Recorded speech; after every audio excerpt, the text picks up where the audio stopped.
My name is Teresa Lockwood. I reside in Violin, New Jersey, and I am actually going to show you a replica. Could be smaller, larger. Well, I want to say it was smaller, probably most likely. Either way, I don't know. Could be larger, whatever. But I am going to show you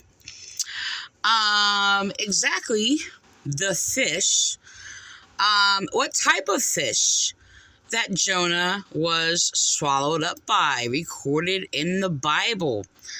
Hold on, let me just, and I looked up a video when I first shared this, and actually it's still there. I'll record that too. But I'm going to show you for the first time, and I just want to let you know there's so much arguments over, like, if the story is true, if the, they did all kinds of experiments about,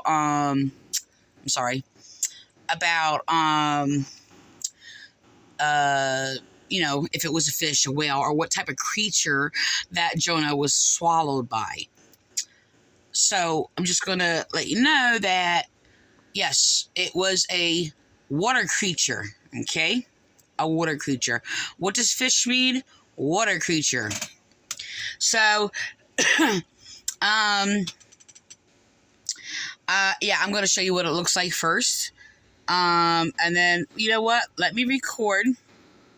Hold on, I almost forgot about this. So I actually had to do this over because we had to record the opinion who can't actually interpret the Bible. But he has the same story that I grew up in the so-called Baptist church, who always misinterpreted the Bible. And so we're going to go by this guy's false misinterpretation. And as he tells their traditional false story of, Jonah and the fish. So, I did have another video on it a while back ago. I'm going to record where it left off of, but I actually deleted hundreds of videos because they were being hacked into, and I could not even keep track of the hacking. So I just decided to delete them all or whatever.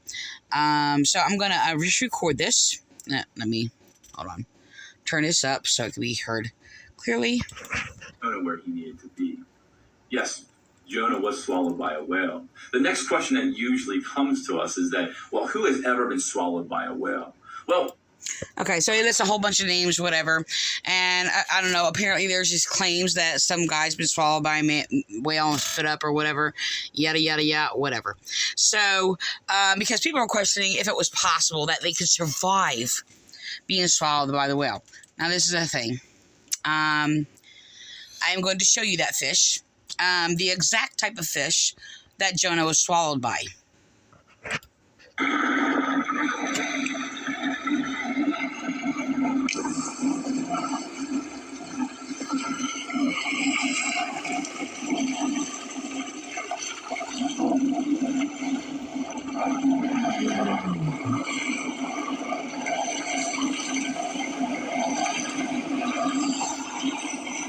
I'm probably make this. I'm gonna fast forward this actually.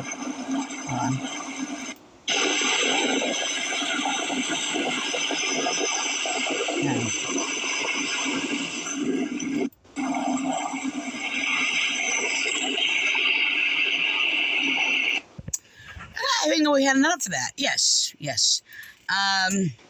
So I actually clicked on this because I actually used that to make a post in 2014. Okay.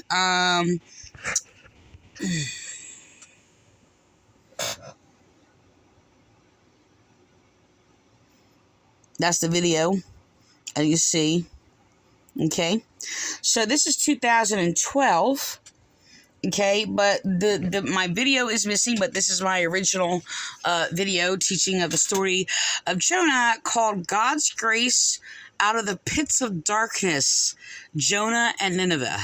Okay, these are my videos. They're no longer there. I said, Jonah, the untold story, true interpretation, suppressed for generations, first time rightly taught by the insight and the grace of God. Okay. The reason why I actually originally made this, I'm just seeing if there's any other. Okay. Yeah, so the reason why I made that is because, it was being taught by a false pastor Frank Appolito, excuse me, who was claiming that there was no great, like, the people, the Israelite people didn't know the love of God, had no grace or anything like that, and actually one of his words are being echoed by, well, my other persecutor. Frank Appolito persecuted me. He makes up all sorts of doctrines. The thing is, he's just copying and echoing all the other false traditional doctrines of these churches, okay? So that is not biblical, okay? He has stolen some of my works. The thing is that I am the only one who taught that because when he said that, I basically posted it and did a message, a teaching, if you will, on the book of Jonah. And my words were copied actually by a fraudulent Pentecostal, except they did not teach it correctly. They just basically taught, the Jonah got swallowed up by a fish and in the belly of the whale and things like that, the traditional false story or whatever. Of course it says fish. It does say fish. And it means water creature, okay? And what it is, well, a whirlpool. And that is completely described if they actually, well, read the book. So, I see people read books in the Bible and not even comprehend hardly any of it. So, Frank Appolito. So, it just means you're not a teacher of the Bible. But there's evident reasons where he is completely just hindered and blind from being able to discern what is in biblical scripture. He has stolen many things from me and tried to claim them for himself. And the worst part is that he's lying about it and he's slandering me at that. So he's also deliberately slanders God. He is an anti-theist atheist. That'd be Frank Appolito of Violent Calvary Chapel. So anyway, I am going to, I'm trying to click over to, I don't know if, okay. So what I taught is that Jesus actually interpreted the story of Jonah correctly. Okay, and he compares the story of Jonah. Now, people can sit there and say, okay, well, we're going to use the thing of the traditional story of the whale, okay? And it says whale, fish, or whatever, but it really is sea creature, and it is really talking about a whirlpool being sucked down. Okay, and the belly of a fish, or belly of the sea creature, if you will, is interpreted into basically like taverns, caves. Okay, so Jesus actually now the thing is, yeah, sure, Jesus can make an interpretation for him going down into Sheol. Okay, and use a story if it actually was a whale. If it was a whale, I actually would have no problem with that. If that's actually what the story is, only because, I'm not the person who sits there and believes it because it's written in the Bible and somebody told me that it was true. I actually criticized the Bible, critiqued the Bible, by the way, discerning it to see if it was true or whatever. I just find that, what is actually in the Bible was actually against all their teachings. So, but the thing is, I had to confirm, and it took a lot of things to actually confirm to authenticate or confirm for me its authenticity of if the scriptures are of God or the prophets are of God and things like that, and each individual one or whatever and what they did. So the thing is, I had to identify what was in the Bible and things like that or whatever. Now the thing is, yeah, they claim the same thing with false stories. So the reality is that how do I say this? You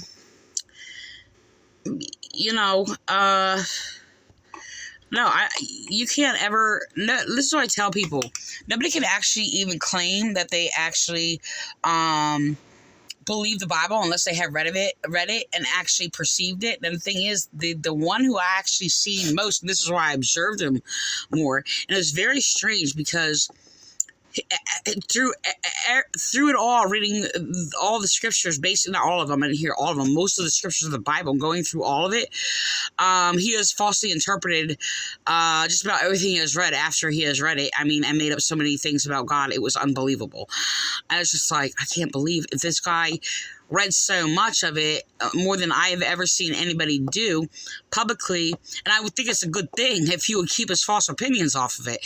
But he still accepted all the false traditions, which whatever is the knowledge and records that are actually in the Bible, are actually against his teachings, as he tried to cling to these teachings that are not biblical. So it's really, really strange. I'm actually glad that I got to experience that. I think it was a learning experience for me also, to even see that from somebody else's perspective, because you don't witness people reading through a whole Bible. I mean, maybe have recordings and online and things like that or whatever. But the thing is, to witness somebody who actually read through all of it, or most of it, through whole books or whatever, he still has no real spiritual concept of the things of the prophets. Like, how can you do that? Well, because he's not authoritative. He's not a minister of God, and he's a pathological liar. So it basically does hinder his discernment and things like that. They're pretending to teach on discernment, by the way. So after I spoke against them, misinterpreting the spirit of the times. So I'm actually trying to open. Okay, let me just type in Jonah. So yeah, I actually just want to. I want to teach it. So all right. Yeah. So it is a very short book, but I'm going to 2. All right. So there's a thing. What it's saying about Sheol here. Now, it does use the word Sheol, okay? But it is what is described as basically the moorings of the mountains is basically underground caves, okay? And you know, and he was closed up or whatever. Let me just read it. I think it's still metaphorical in a sense when it sits there and it says, out of the belly of Sheol I cried. Okay, so listen to the whirlpool description. Okay, let me just record this.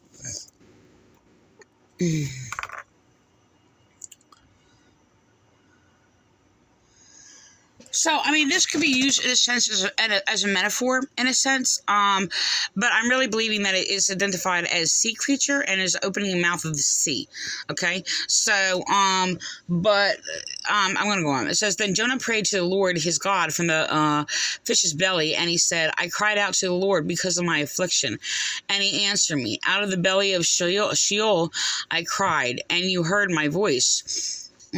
For you cast me into the deep, into the heart of the seas, okay, and the floods surrounded me, all your billows and your waves passed over me.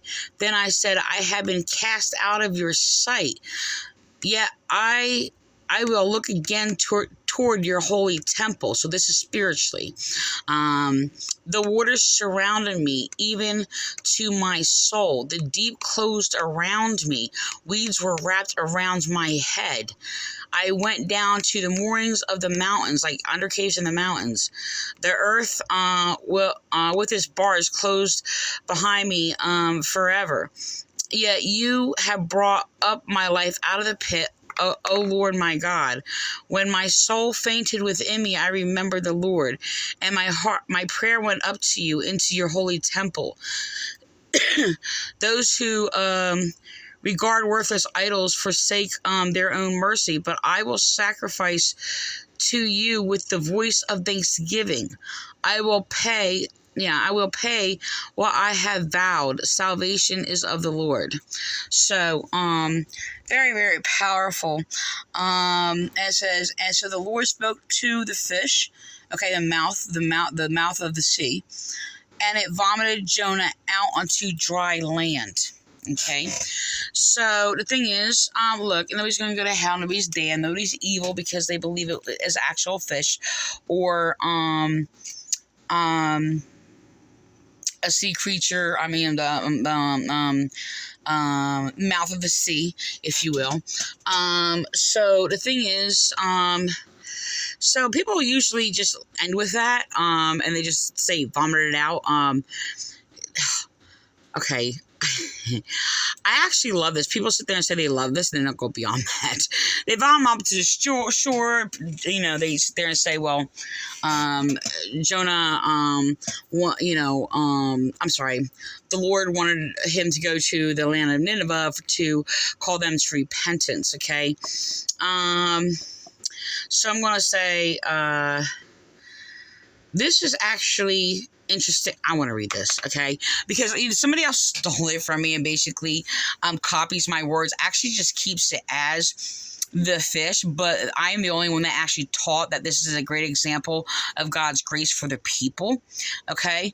And the thing is, and then they copy my words because I sit there and say chapter 4, and they like reverted it back to, denying is basically, well, but he was pulled down into the caverns. So Jesus, you know what? I'm just going to look up Jesus' teachings on that. Actually, Jesus interprets it correctly. Like I said, look, nobody's damned for it to, I think it's important to teach it right, but nobody's going to be damned for it. And it's not like something that's going to, false doctrine can curse a nation. It really can, just by a couple sentences, okay?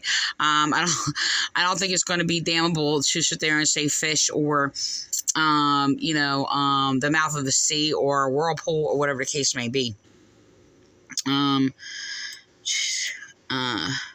Okay, for as Jonah, you know what? Let me go to, I'm just going to open it up, the whole chapter, the 12. See, I'm just, I had it at 40, I just looked up the word. Okay. And some of the scribes and Pharisees answering, saying, Teacher, we want to see a sign from you. But he answered and said to them, An evil and adulterous generation seeks after a sign, and no sign will be given to it except the sign of the prophet Jonah. For as Jonah was 3 days and 3 nights in the belly of the great fish, so will the Son of Man be 3 days and 3 nights in the heart of the earth. Okay? I thought, it's like, when okay, oh my gosh, I want to say so much. I just want to jump back to the story of Jonah, actually.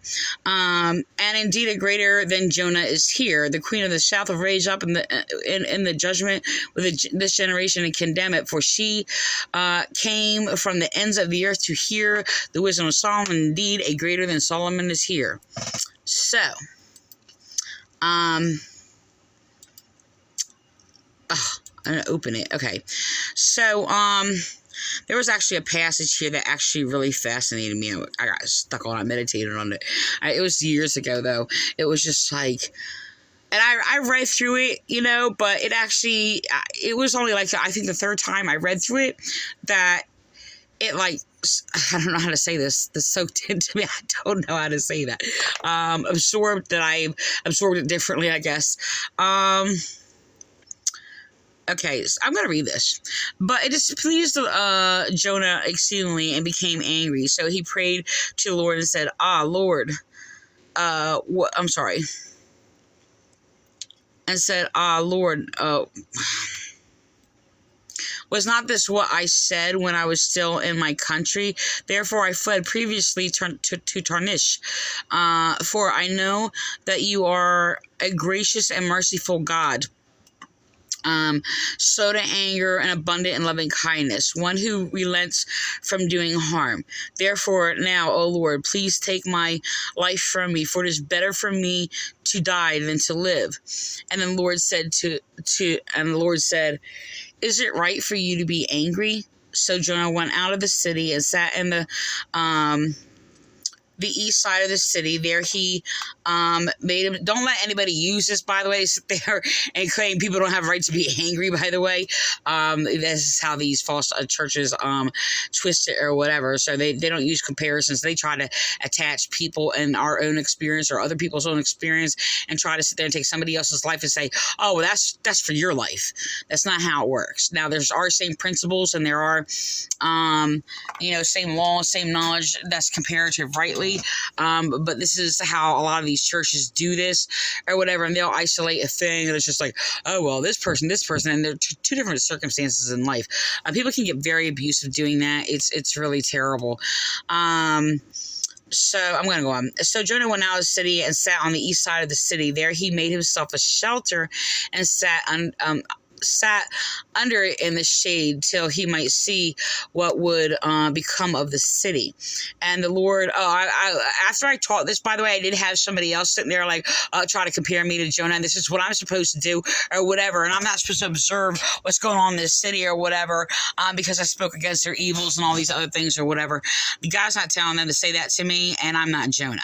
And that's not how they're profaning our Bible. They're just still abusive, which only exposes that they're not repentant at all. They're trying to make excuses and trying to pervert everything in Scripture, and everything I teach something against their false teachings. This is what they do to me every time, and they try to use something within that to sit there and attack me like I'm still not supposed to exist. Yeah, this is what they do. They even perverted like the crucifixion and Jesus story or whatever. It's claiming I'm supposed to die. Yeah, and basically I'm just not. I need to go on or die from basically existing or whatever here or whatever. The God's not telling me to go anywhere.